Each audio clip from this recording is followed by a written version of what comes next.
دن کے 11 بجے ہیں۔ السلام علیکم، یہ ریڈیو پاکستان ہے۔ ریسا کاظمی سے خبریں سنیے۔ اہم خبروں کا خلاصہ۔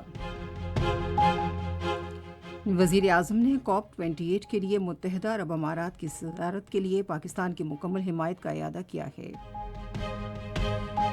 انوار الحق کاکڑ نے کہا ہے کہ پاکستان اور متحدہ عرب امارات میں اربوں ڈالر کی مفاہمتی یادداشتوں سے دونوں ملکوں کے درمیان اقتصادی تعاون کے نئے دور کا آغاز ہوگا۔ پاکستان اسٹاک ایکسچینج میں KSE 100 انڈیکس آج 700 سے زائد پوائنٹس کے اضافے کے بعد 60,000 پوائنٹس کی حد عبور کر گیا۔ کل جماعتی حریت کانفرنس نے بھارت کی بدنام زمانہ جیلوں میں غیر قانونی طور پر قید حریت رہنماؤں کی حالت زار پر تشویش ظاہر کی ہے۔ خبروں کی تفصیل۔ پاکستان اور متحدہ عرب امارات نے دو طرفہ تصویراتی تعاون اور مذاکرات کا عمل مزید مستحکم کرنے کے عزم کا اعادہ کیا ہے۔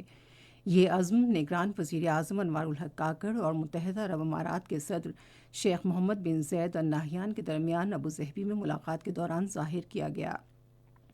ملاقات کے دوران علاقائی اور بین الاقوامی تبدیلیوں، خصوصاً مقبوضہ فلسطین میں انسانی حقوق کی سنگین خلاف ورزیوں اور بگڑتی ہوئی صورتحال پر بھی تبادلہ خیال کیا گیا۔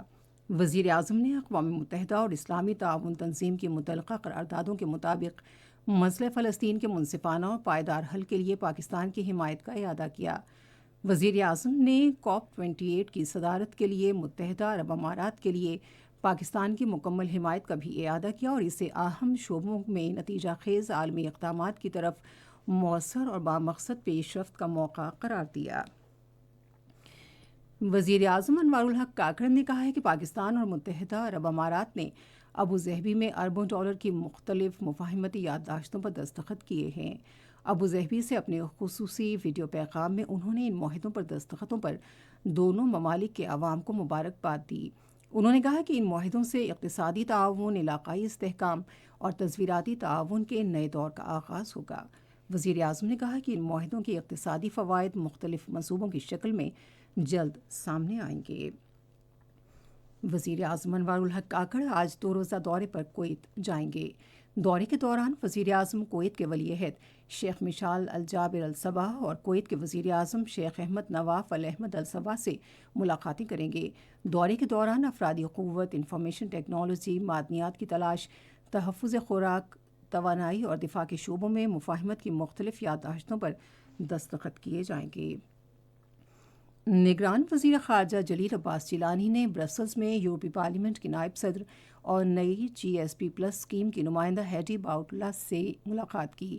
انہوں نے پاکستان اور یورپی یونین کے درمیان تجارتی تعلقات مزید مضبوط بنانے پر اتفاق کیا۔ انہوں نے باہمی طور پر مفید تعاون کے لیے GSP+ کا کردار جاری رکھنے پر بھی اتفاق کیا۔ پاکستان اسٹاک ایکسچینج میں KSE 100 انڈیکس آج 700 سے زائد پوائنٹس کے اضافے کے بعد 60,000 پوائنٹس کی حد عبور کر گیا۔ یہ مثبت رجحان نگران حکومت کی جانب سے ملک میں معاشی بہتری کے لیے کیے گئے اقدامات اور مؤثر پالیسیوں کی وجہ سے دیکھنے میں آیا ہے۔ افغان باشندوں سمیت دیگر غیر قانونی طور پر مقیم غیر ملکیوں کی ان کے ملکوں کو باعزت اور محفوظ واپسی کا سلسلہ جاری ہے۔ افغان باشندوں کی ان کے ملک واپسی کے لیے کیے گئے دیگر اقدامات کے علاوہ مختلف اضلاع میں عارضی کیمپس بھی قائم کیے گئے ہیں جہاں تمام بنیادی سہولتیں میسر ہیں۔ گزشتہ روز 1493 غیر قانونی افغان باشندے اپنے ملک واپس گئے۔ اب تک 2,56,268 غیر رجسٹرڈ افغان باشندے واپس افغانستان جا چکے ہیں۔ کل جماعتی حریت کانفرنس نے گزشتہ کئی سال سے بھارت اور مقبوضہ کشمیر کی بدنام زمانہ جیلوں میں غیر قانونی طور پر قید حریت رہنماؤں اور کارکنوں کی حالت زار پر شدید تشویش ظاہر کی ہے۔ حریت کانفرنس کے ترجمان نے سری نگر میں ایک بیان میں کشمیریوں کی غیر قانونی گرفتاریوں کو بدترین سیاسی انتقام قرار دیتے ہوئے کہا کہ اس قسم کی ظالمانہ پالیسیوں کا مقصد کشمیریوں کی آزادی کے موقف کو تبدیل کرنا ہے جو 1947 سے بھارتی حکومت کا ایک خواب رہا ہے۔ انہوں نے اقوام متحدہ پر زور دیا کہ وہ ان خطرناک جیلوں کے ڈیتھ سیلز میں کسی طبی سہولت اور زندگی کی بنیادی ضروریات کے بغیر قید کشمیری سیاسی قیدیوں کی حالت زار کا نوٹس لے۔